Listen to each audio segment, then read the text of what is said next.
Hello everybody and welcome back. Now let us just perform the blind command injection, or should I say, let me show you how to find out if a certain website is vulnerable to the blind command injection instead of just the command injection. So now what I mean by blind command injection is basically, as you can see, if we go right here to the website once again, so let me just, it says that there is an error. To display, Firefox must send information that will repeat any action such as research, resend, whatever. I'm not really sure what's the problem. I basically just started recording. Let us just connect once again to the machine. So 192.168.1.6 I believe it was. And let us go to the damn vulnerable web application once again. Come on, will you connect? So let's just let this connect, and let me just explain you the blind command injection is basically when you can't really see the output of your command. So in our previous example, we actually could be able to see the output of the ping command and also the output of the command that we specified after the pinging command. Now, in some cases you won't be able to see the output. It will basically maybe just print you your server was pinged correctly or something like that, and even if it is vulnerable to the command execution, it might not show it in the output. So the best way to do that is by pinging your own machine from that server, and then opening and inspecting the packets in the Wireshark in order to see if it pinged correctly. Now I'll show you what I mean. Let me just see why this isn't connecting. Let's see if we are, maybe it's because we are still on the virtual machine. So in order to exit that virtual machine, just click here exit, and you basically stop the connection to the victim machine. Now let me just ping our router to see if we are on the internet, and we are. So the problem is not with this machine, the problem is with the victim machine. But as we can see, it loaded. So let's go to the command execution once again, and let's pretend that once you type here 192.168.1.1, it doesn't give you any output. Now here it will give you, since we do not have an example of blind command injection right here. But let's pretend it didn't give us any output and it pinged our router. Now, in order to check if this is vulnerable to the blind command execution, the most common method would be to ping two machines. So 192.168.1.1, which is a legit command, and it is made, and this server is made to ping one IP address. But if we specify another IP address in the next command, so ping, and then the IP address of our Kali Linux machine, the server that isn't vulnerable shouldn't be executing this command. It should only execute this command. But if it is vulnerable, it will execute both of these commands. Now be careful, since this is our OS machine is Linux machine, and if you just run this command, it will ping your machine forever. So you will just basically have to restart it in order to start pinging. So just type here -C, which stands for count, and 3. So this basically means it will only send 3 pinging packets, as in this output right here. So let me just show you. If we open our terminal and ping 192.168.1.1, it will ping forever until we stop this program. But if you type here ping 192.168.1.1 -C3, it will only ping it 3 times and it will stop. Now we want to run that on the target server so we don't ping ourselves forever. But before we run that, we will need to run a tool called Wireshark. So just type in your terminal Wireshark. The Wireshark is basically a tool that allows us to inspect our packets on a certain network interface. Now, as soon as you open it, you will see a bunch of packets flowing. Just click here. If you get this error, click here on OK. And let me just see, my interface is ETH0, and once you open it, you should be seeing some packets right here. I'm not really sure why I don't see them.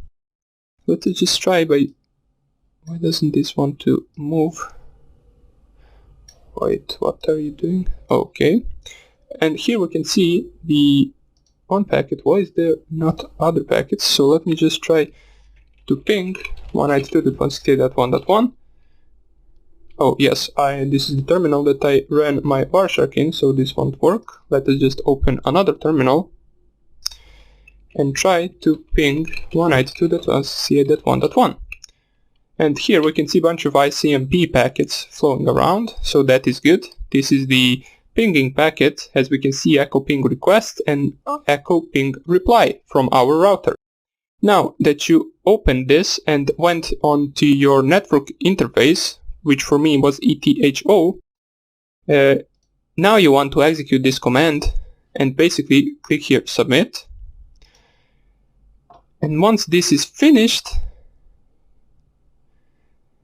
you won't see this output that we see since it is blind, but you will be able to see if someone pinged you in Wireshark. Now let's stop it. So you just stop the capturing packets on this red button right here, and you can then inspect all of the packets that you received in that certain amount of time. Now these first ping requests are something we ran on our terminal and we pinged our router, but we can find out that that website or the OS machine is vulnerable to command execution by these ping requests right here. So as we can see, there are 3 ping requests as we specified in this server with the -C3 command, and we got the reply from the OS virtual machine, which IP address is 192.168.1.6. So that means if you got this ICMP packet right here, that means that the website is vulnerable to the command injection. Now, another thing you might need is, for example, if you have a bunch of packets flowing around, there's a lot of them, you can filter it out by typing ICMP right here, and you will only see the pinging packets. Let me just, as we can see, first 4 packets are basically the packets that we use to ping our router, and this is the output from our command injection. So by this we know that the machine is vulnerable, and we can proceed with the same process as in the previous video in order for that vulnerable machine to connect to our own machine. Now I just wanted to show you that in the command injection you will most likely have the visible ones, since it must give some kind of the output. But before I finish with the command injection, I just want to tell you a few things, which is the command injection. First of all, it can be done both over GET and POST requests. The example that we had right here was the POST request, I believe. Let me just check right here. Let me just check it right here by typing in the IP address of our router and then intercepting the packet. I believe this is a POST request open. So here we have, and we can see right here, yes, it is a POST request. So this was an example of POST request command execution. You can also have it as a GET request. And also, with GET request, the user input will be sent within the link. So that's how you can differentiate the POST from the GET request. If this was a GET request, we will have this IP address that I typed here somewhere in the link right here.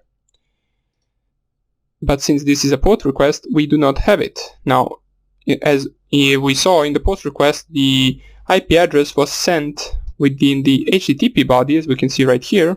Here it is. And there are also some of the other values in HTTP headers that can be potential threat to the command injection. Now, some of them are, for example, cookies, user agent, as we can see this right here. Refer can also be sometimes vulnerable to the command injection. And also, as we saw, the command injection can be either visible or invisible. We covered both of those, both visible and both invisible, and I want to show you another very famous command injection vulnerability, which is called shell shock. Now, shell shock if you were to boot your OS virtual machine into live version, it would print out the current uptime of the server, which means it executed something similar to the uname-a command. So if we will not cover that right now, since it is very similar to these two attacks, but if you were to boot this machine into the live version, you would see once you visit the IP address of that machine, it will print out the uptime of that machine. For example, the machine is running for 3 hours. Now, that means that it executed some kind of a command in the terminal in order to show us that option, which means it could be potentially vulnerable to the command injection. But if you want to check out the shell shock, you can search on it on the internet and read more about it. And you can also, if you're familiar with the MSF console, you can also use its module in the in Metasploit framework. I believe it is called something like exploit HTTP Apache mode. I'm not really sure. Let me just check out right here once the MSF console opens up.